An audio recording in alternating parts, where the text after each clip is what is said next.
Biografi Sunan Muria. Assalamualaikum warahmatullahi wabarakatuh. Sebelumnya jangan lupa untuk like, subscribe dan komentarnya. Semoga yang like, subscribe dan komentar dapat rezeki banyak dan bisa naik haji Makkah Madinah. Ia adalah putra Dewi Saro, adik kandung Sunan Giri sekaligus anak Syekh Maulana Ishak dengan Sunan Kalijaga. Nama kecilnya adalah Raden Prawoto. Menurut beberapa kisah, Sunan Muria juga telah menikahi Dewi Roroyono yang terkenal akan kecantikannya. Dewi Roroyono merupakan puteri dari Sunan Ngerang, seorang ulama terkenal di Juwana yang memiliki ilmu kesaktian yang tinggi, serta merupakan guru Sunan Muria dan Sunan Kudus. Kecantikan Dewi Roroyono ini menimbulkan pertumpahan darah, di mana adik seperguruannya yaitu Kapa menculik Dewi Roroyono yang kemudian menyerang dan mengerahkan Aji Pamungkas kepada Sunan Muria. Namun hal itu justru menjadi serangan berbalik dan mengenai Kapa hingga ia terbunuh. Nama Muria diambil dari tempat tinggal terakhirnya di lereng Gunung Muria, 18 km ke utara kota Kudus. Cara berdakwahnya banyak mengambil cara ayahnya, Sunan Kalijaga. Namun berbeda dengan si ayah, Sunan Muria lebih suka tinggal di daerah sangat terpencil dan jauh dari pusat kota untuk menyebarkan agama Islam. Bergaul dengan rakyat jelata, sambil mengajarkan kemahiran-kemahiran bercocok tanam, berniaga dan ke laut adalah kesukaannya. Sunan Muria seringkali dijadikan sebagai perantara dalam konflik internal di Kesultanan Demak tahun-tahun 1518 sampai tahun 1530. Ia dikenali sebagai pribadi yang mampu memecahkan berbagai masalah betapapun rumitnya masalah itu. Solusi pemecahannya pun selalu dapat diterima oleh semua pihak yang berseteru. Sunan Muria berdakwah dari Jepara, Tayu, Juwana hingga sekitar Kudus dan Pati. Salah satu hasil dakwahnya melalui seni adalah lagu Sinom dan Kinanti. Raden Umar Said sedang asyik berceramah di padepokannya di Desa Colo, Kecamatan Dawe, Kudus, ketika seorang pemuda datang berkunjung. Tanpa segan silu, pemuda itu, Raden Bambang Kebo Anabrang, mengaku sebagai putra Raden Umar. Raden Umar terkejut mendengarnya. Ia segera membantah dan mengusir Kebo Anabrang. Tetapi, Kebo Anabrang tetap berkeras, tak mau meninggalkan padepokan sebelum Raden Umar mengaku sebagai ayahnya. Karena terus didesak, Raden Umar akhirnya mengalah. Tapi dengan satu syarat, Kebo Anabrang harus memindahkan salah satu pintu gerbang kerajaan Majapahit di Trowulan, Mojokerto, ke padepokannya dalam semalam. Padahal, jaraknya mencapai sekitar 350 km. Berkat kesaktian Kebo Anabrang, pintu gerbang itu senang saja dipikulnya.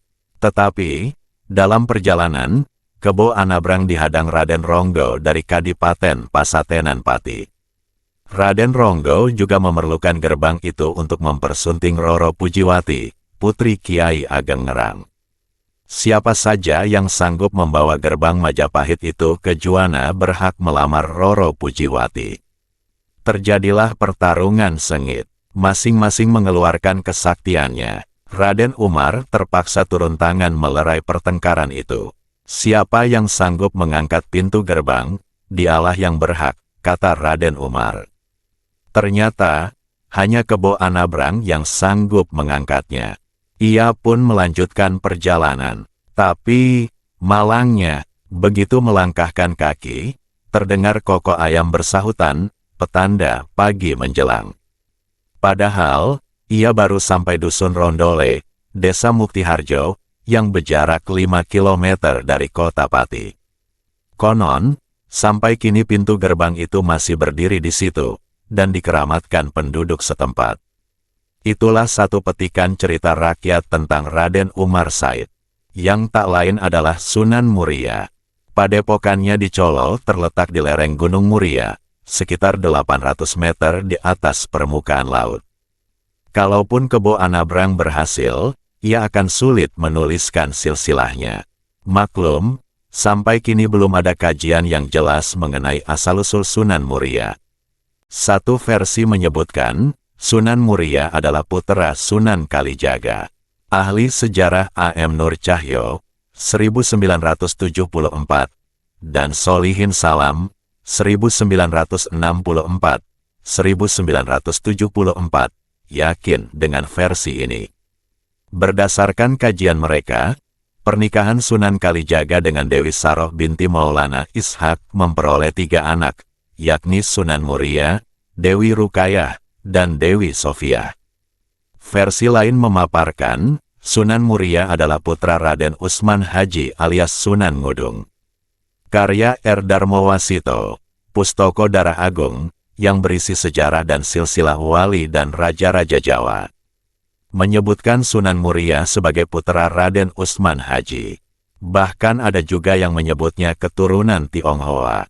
Dalam bukunya, Runtuhnya Kerajaan Hindu Jawa dan Timbulnya Negara-Negara Islam di Nusantara, 1968, Prof. Dr. Slamet Muljana menyebutkan ayah Sunan Muria, Sunan Kalijaga, tak lain seorang kapitan Tionghoa bernama Gan Sicang.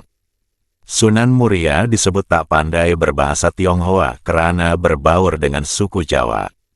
Slamet merujuk pada naskah kuno yang ditemukan di Kelenteng Sampokong, Semarang, pada 1928. Pemerintahan Orde Baru ketika itu khawatir penemuan Slamet ini mengundang heboh. Akibatnya, karya Slamet itu masuk dalam senarai buku yang dilarang Kejaksaan Agung pada 1971. Sayang sekali, belum ada kajian mendalam mengenai berbagai versi itu. Sejauh ini, karya Umar Hashim, Sunan Muria, Antara Fakta dan Legenda, 1983, bolehlah digolongkan penelitian awal yang mencoba menyelusuri silsilah Sunan Muria secara lebih ilmiah. Ia berusaha membedakan cerita rakyat dengan fakta, misalnya tentang Sunan Muria sebagai keturunan Tionghoa. Umar mengumpulkan sejumlah pendapat ahli sejarah. Ternyata, keabsahan naskah kuno tadi meragukan, karena telah bercampur dengan dongeng rakyat. Walau begitu, Umar mengaku kadang-kadang terpaksa mengandalkan pentafsirannya dalam menelusuri jejak Sunan Muria. Hasilnya, Umar cenderung pada versi Sunan Muria sebagai putra Sunan Kalijaga. Dari berbagai versi itu, tak ada yang meragukan reputasi Sunan Muria dalam berdakwah. Gayanya moderat, mengikuti Sunan Kalijaga, menyusup melalui berbagai tradisi kebudayaan Jawa. Misalnya adat kenduri pada hari-hari tertentu setelah kematian anggota keluarga, seperti nelung, dinol, sampai nyewu, yang tak diharamkannya. Hanya, tradisi berbau klinik seperti membakar kemenyan atau memberikan sesaji diganti dengan doa atau solawat. Sunan Muria juga berdakwah melalui berbagai kesenian Jawa, misalnya mencipta macapat, lagu Jawa. Lagu Sinom dan Kinanti dipercayai sebagai karya Sunan Muria, yang sampai sekarang masih lestari. Dengan tembang-tembang itulah ia mengajak umatnya mengamalkan ajaran Islam. Karena itulah, Sunan Muria lebih cenderung berdakwah pada rakyat jelata berbanding kaum bangsawan. Maka daerah dakwahnya cukup luas dan tersebar, mulai dari lereng-lereng Gunung Muria, Pelosok Pati, Kudus, Juwana, sampai pesisir utara. Cara dakwah inilah yang menyebabkan Sunan Muria dikenal sebagai Sunan yang suka berdakwah topo ngeni, yakni dengan menghanyutkan diri dalam masyarakat. Sampai kini, kompleks makam Sunan Muria, yang terletak di Desa Colo, tak pernah sepi dari penziarah. Lebih kurang ada sekitar 15.000 penziarah tiap hari. Tutur Muhammad Sohib, Ketua Yayasan Masjid dan Makam Sunan Muria. Itulah biografi Sunan Muria, dan untuk beliau Sunan Muria Al-Fatihah. Semoga bermanfaat. Wassalamualaikum warahmatullahi wabarakatuh.